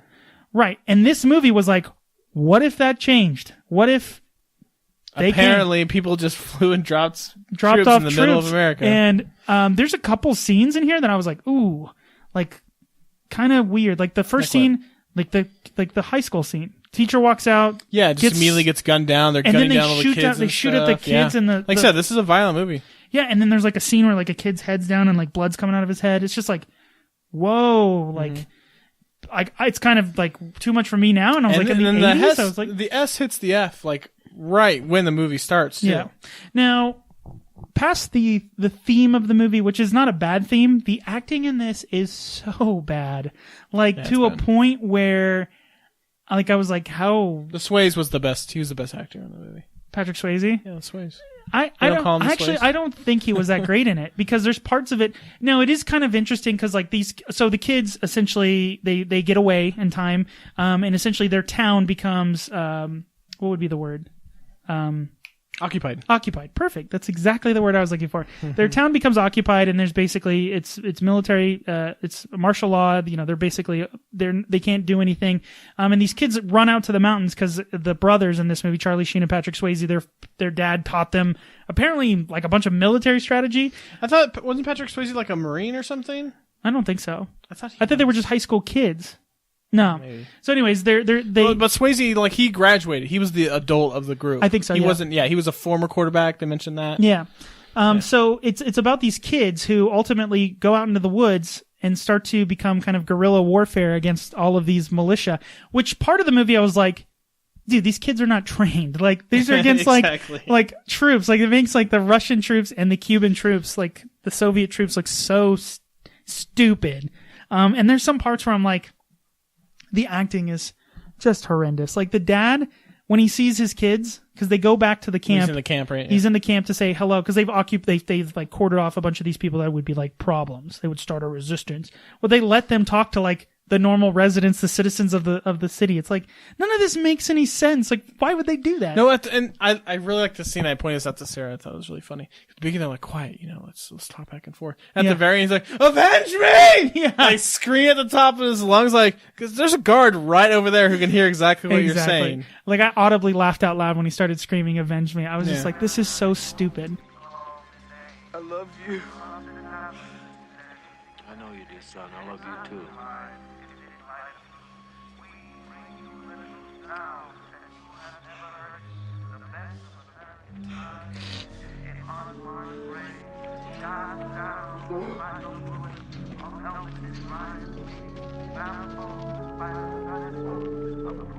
Boys! Avenge me! Avenge me! But that doesn't matter. The premise of the movie is just kind of silly in and of itself. But I do enjoy the time that how it goes like throughout the winter and it goes through spring and they're like getting smarter. And I like the idea that they're carving the names into the rock of the kids who die.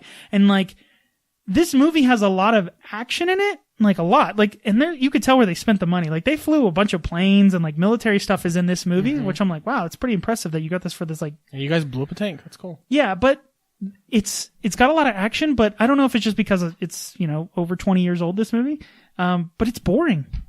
It's over 30 years old. CG explosions and stuff happening everywhere. No, but it's even. But they only had the budget to make this little explosion. No, but even when it is like a good explosion, it's just like this is just boring. Like the pacing is so weird in this movie. Like it's up and then it's down, and then the ending of this movie is probably the weirdest ending of any. Like the bad guy at the end, where he's just like, "Be with God, go with God." Like, okay, these kids. Remember the letter he was writing, but right before that, he's like, I don't think this is the right thing. I understand. Change of heart, man. I get it. And he knows the brothers are going to die anyway. So anyways, spoiler alert. I know. So it doesn't matter. You should still see this movie even if you know what happens. So basically the kids are like these rootin' tootin', blowing up everything, destroying the base. By the way, the whole time I was thinking about this, I'm like, you're destroying your own town, right? Like, 'cause they're like blowing up buildings and like knocking down towers and they're falling into the streets, blowing up cars. It was a train yard. But it was all like their stuff. No, I know, but it's just funny because I'm like, it's like, when you watch like Power Rangers or like destroying buildings and stuff. I'm like, Yeah, that's all like. Well, there's a part in the movie where like one of the girls is it the girl from Dirty Dancing? Yeah, it's Leah Thompson. She's Alright, I thought it from was her. Caroline in the City. She's from Back to the Future. So she's wearing this very obvious like blue puff jacket, right? Back in and the there's day. a scene where she gives these guys in a tank this bag. They're like, give me that bag. She's like, oh, don't take the bag. Okay, here you go. And then runs away. And then the bag has a bomb in it, right? Yeah. And then there's a scene later in the movie wearing the same freaking jacket. Yeah. The same very observable, easy to say, hey, look for a girl in a blue puff jacket. Right. Goes into the Soviet American Friendship Center. Right. It's like, trying to turn people, which by the way, I assume would have their own townspeople in it. Yeah, probably. Isn't it like a propaganda kind of place? Yeah, exactly. Bring people Try to bring you in. On, Same as that thing goes in there, leaves a package or something, leaves a backpack. walks or out something. and explodes. Yeah, it's like. But it's like, change your jacket. Look for a girl with a blue puff jacket. She's the only one in town that's wearing it. It's so stupid. And like the parts like when they're shooting like RPGs and stuff like that, he's like, how many RPGs you got left? He's like, I got 4. 4. And then it's just like, how do you like these guys like they know how to flank and like wait in position. And there's a couple parts in this movie, like specifically the part with the food drops out of the truck. I was like, that's gonna explode. Did you think that? I thought like I was like, she's gonna go down there. But I didn't remember. But I thought like something drove by and gunned her down or something. Yeah, I thought so too, and they just didn't go anywhere. That's what I'm saying. This movie has like weird pacing issues because it's like this is supposed to happen right here, Yeah. but then it doesn't, and then when it's not supposed to, it does, and it just feels like out of place. And then there's certain parts of the movie that are like, why would you do that? But I think the one thing that this conveys, like every good like zombie movie or zombie TV show, is the sense of being all alone. You're all by yourself. And being the underdog. Right, and just like there's nobody else, and like there is a really touching scene in this. Like probably the only like well acted scene is the part where one of the friends runs into town because he's like hungry or whatever, and he gets caught, and they like he says they did terrible things to him, but they like stuck a tracer in him, and then the guys find out that he has a tracer in him, and they have to take care of him. A tracer in him? No, he just told them where they were at, where their hideout. No, because they had that box that was like beep beep beep beep beep. Oh, beep, that's beep. right, that's right. So yeah. they did stuff to him, and then they told him where they were, and then they put a tracer in him when he went back. Maybe he didn't know about the tracer, but they had to like get rid of him, quote unquote. And like they gunned him and down this- with the guy they captured. right. And so like it's this moment where he's like, I can't do it. It's just like a good zombie movie. Like, hey, if I ever turn, like if I get bit, like take me out. Yeah. And it's bad. Everyone says that when they're not a zombie, but when they get bit, they're like, no, I'm okay. Don't, I'm feeling a little bit better. Yeah. And they're like, no. It's just a fever. Exactly. But in this movie, like the kid is screaming, like, don't kill me. And it's just like, ooh, and they take care of it. And it's just, that's probably the one part of the movie where I was just like, this was a good scene. Like they should have somehow, this is the feeling that the movie should have had. But it's a great movie because of like, every kid was like, I could take on the Russian military and take them down. Just me and my bros from high school. We could do it because we know football drills. It's just like, and it's great. Like one of the American pilots gets shot down and he interacts with the kids and he's like telling them all these like actual like military strategies. I got a little thing to say about that guy. Okay, what about him? So like the girl who saved him has like a crush on him.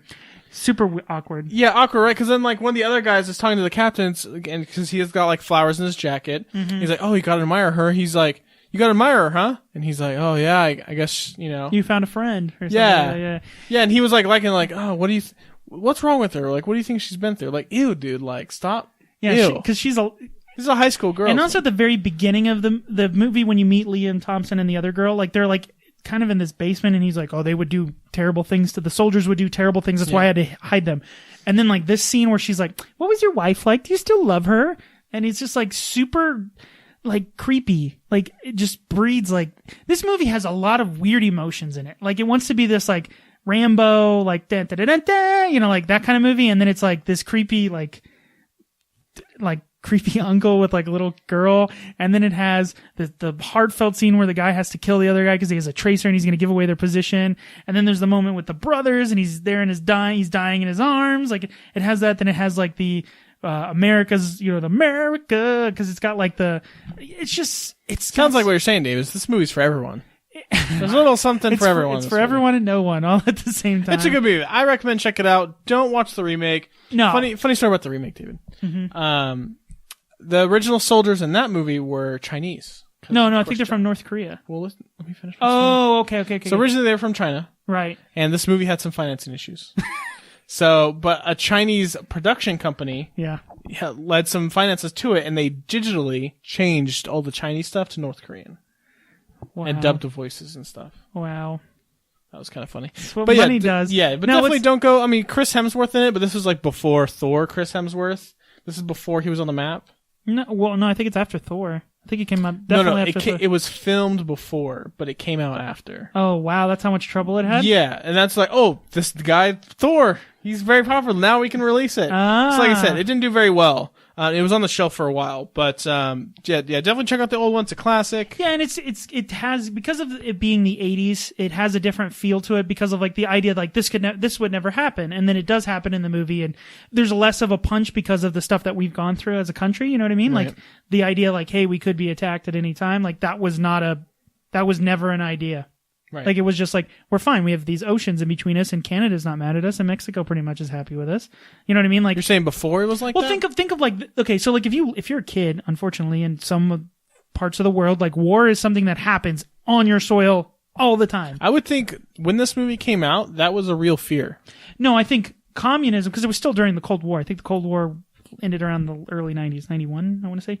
But this was, it was during the Cold War, but it wasn't, the fight wasn't here. It was... No, but the threat of like, we can get nuclear bombed at any time. Agreed, but I'm saying the threat of an occupation by a foreign country on our soil, which is, I think, the tagline of this movie. It's like, you thought you were safe from foreign lands? Okay. Like, that's the idea, is like actually being invaded, where we're usually the country that's invading other places or defending other places. It doesn't have the same punch now, but it's interesting. Charlie Sheen's in this movie and like it's like no screen time, which is weird to see Charlie Sheen like be like a... He's the brother. What are you talking about? Yeah, but he doesn't get like... Patrick Swayze is the main character of this movie. But like sure. Charlie Sheen's in it, but he's not like... I thought it'd be like a Patrick Swayze and Charlie Sheen movie. No, it's a Patrick Swayze movie and Charlie Sheen is in it. Happens to be in it, yeah. But it's good. It's 55% or 53% Rotten Tomatoes. For- you know it's better than Yeah, I mean... a lot of other movies. Don't say that movie. You're going to do it.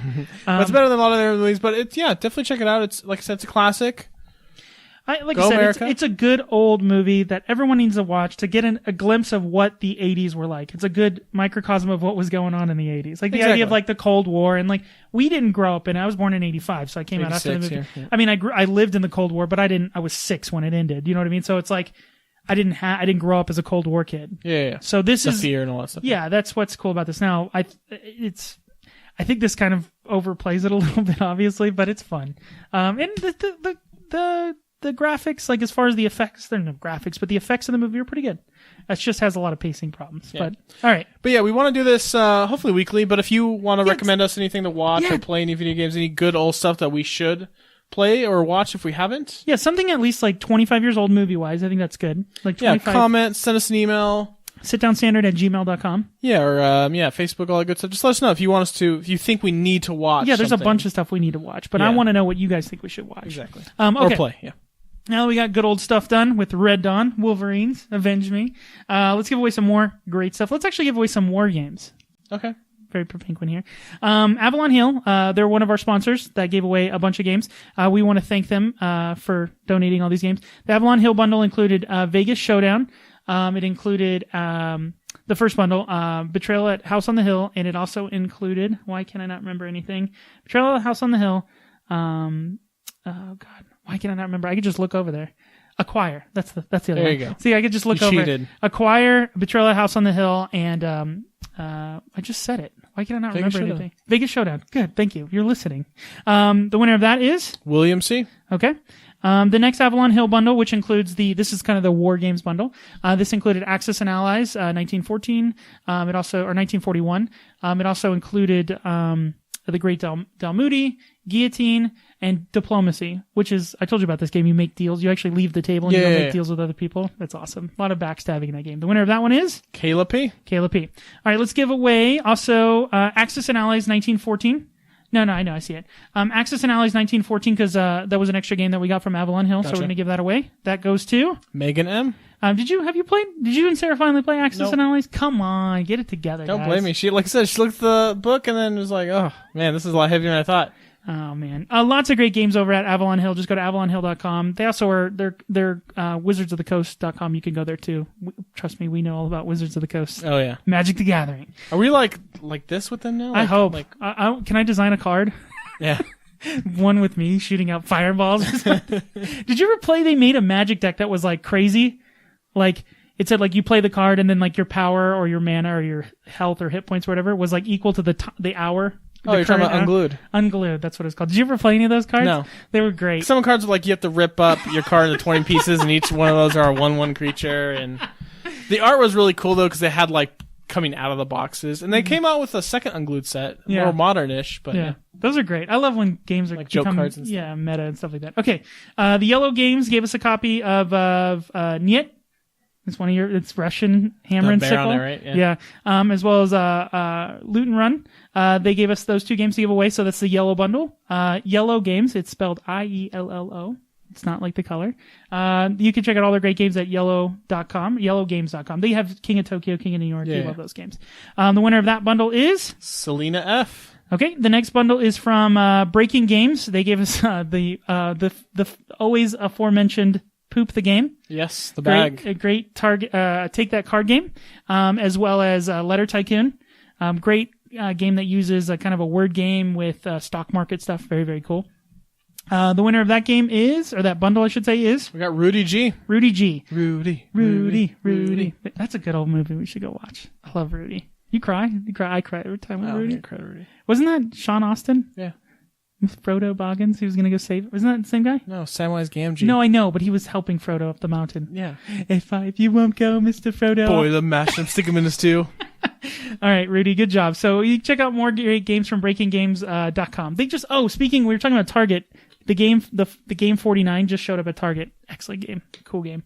Okay, let's give away, let's just give away the rest of these and we'll wrap up the show. We've got lots of stuff to get to because we got to go light some fireworks. The great guys over at Dirty Diction, remember we talked about this game? We got to review that soon. I had a chance to break it out and start playing it. It's a fun game. Yeah, cool. It's definitely dirty. Great, kind of has like a Pictionary, kind of has like a charades thing kind of all together. It's got more to it, which is good. It's not just that. But if you like the Cards Against Humanity stuff, right up your alley. Winner of the Dirty Diction is Amy B. We also have the Game Rights Bundle. This is a copy of I'm trying to remember the name of it. Dragonwood. It also includes Sushi Go, great game, and then Rory Story Cubes, the Batman version. Nice. Gotta love Batman. Winner of that bundle is LEC. Now we also got 3 bundles of from Level 99. They included two games in their bundles, and we got 3 of those bundles. It includes Pixel Tactics 2 and Pixel Tactics 3. These are those 2-player 8-bit artwork fighting card games. The cases look like NES cartridges. Yeah, it's super cool. They have lots of that. Remember I told you they have that game Millennium Blades? Mm-hmm. They just started a Kickstarter right now where they're doing their second printing of it, and you get a whole bunch of extra expansions and stuff. It's super popular right now. Remember, it's like you get a card and it's like playmat, and it's like you actually open up booster packs within the game. Super meta, yeah. Super cool. So you check out all their games, level99games.com. The 3 winners of that are... Got Joseph V, Jamie W, and Steve K. Okay.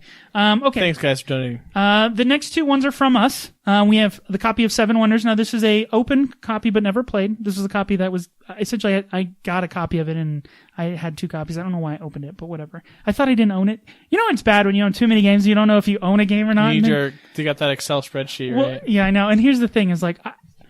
board gamers will know this. Popping cardboard, like, out of the... die-cut pieces, like it's like therapy. I actually take time to It's like taking out the screen protector from your phone. It feels so good.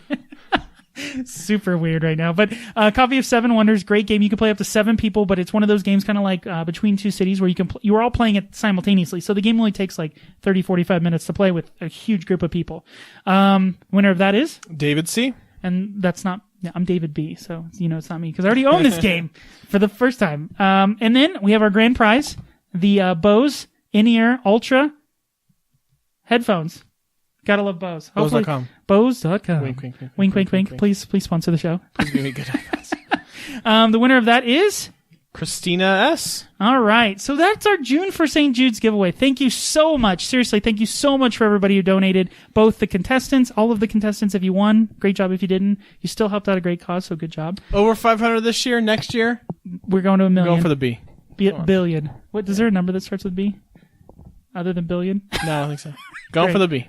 But again, thank you for all the people who donated, all the vendors that gave us copies of the games. We absolutely, from the bottom of our hearts, absolutely appreciate it. It's so great that you guys actually help us make the contest even better. And we're going to keep doing this. We got our holiday giveaway that we'll do hopefully closer to December. God willing. This stuff is it's not super easy, but I enjoy it. It's worth it. Well worth it. I like this stuff. And Dave did all the work. So this is easy for me. Yeah, exactly. I just have to read Exactly. some names. Easy. So I'll email everybody, get in touch with you to let you know we'll get you the prizes. It'll either probably be mailed from the vendor directly or from us. Again, we have this giant stack of games. There's like... No, seriously. Yeah, it's a lot. So again, you can check out our podcast. Just go to youtube.com/sitdownstandard. Or of course you can check out our audio version, iTunes, SoundCloud, Stitcher Radio, as well as Google Play. And then if you want to email us, because remember, if you email us and we pick your question, you get $5 gift certificate. We're going to be doing that every week. So every week, guys. So Come on, send us those questions. Send us some good questions. You could tell us, honestly, you could just ask us anything. What did you say the other day? I'll tell you how babies are made. Yeah, I don't care.